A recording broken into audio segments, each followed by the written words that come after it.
Cold start natin.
Natin mag 62 bago natin i-idle kasi yun yung ano niya, yung temperature niya, para kahit paano yung langis niya umiikot na sa loob, mainit na siya. As you can see, may ABS yan na nakailaw. Normal lang yan pag nagpalit ka ng slip on, normal yan.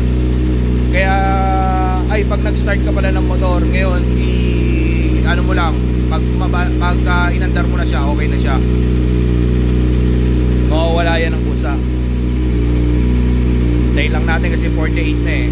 I-rev natin pag naka 60 na siya, para marinig nyo yung tulog ng muffler ko. Konti na lang yan guys. Pag nag-idle down siya, pwede na natin siyang testingin.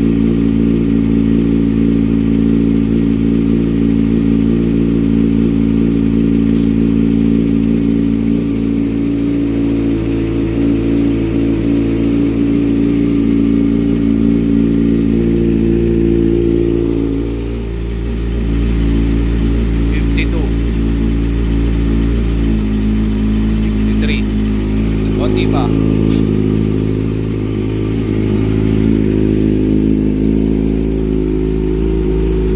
Yan yung likod niya guys, so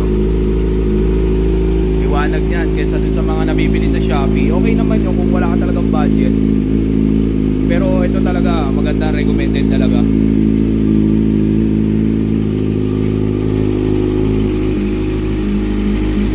Yan, 57.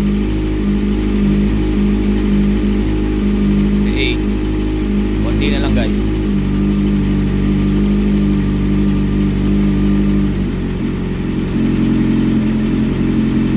60. Come on. Yan. Testing natin, re-rev natin para makita niyo yung difference.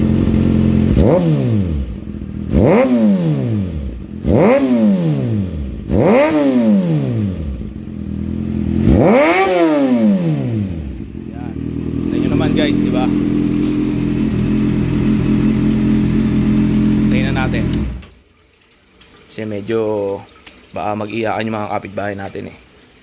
So guys, kung bibili kayo ng CX-6R, sulit to para sa ma-enjoy nyo talaga. Pero isa lang advice ko, kung kayo wala naman experience pa sa big bike at talagang gusto nyo lang bumili ng CX-6R, try nyo muna sa maliliit na displacement para hindi kayo mabigla. Kasi medyo talagang nagugulat ako dito eh. Hindi naman ako. Marami na rin naman ako narinig na yung mga nag-umpisa sa wala talaga, magugulat talaga sila. Pero kasi ako, dumaan na ako sa 650, na may mga maliit na motor na rin ako dati, kaya medyo may na ako, advantage. Okay guys, yun lang. Sana may napulot kayo na kalokohan sa akin.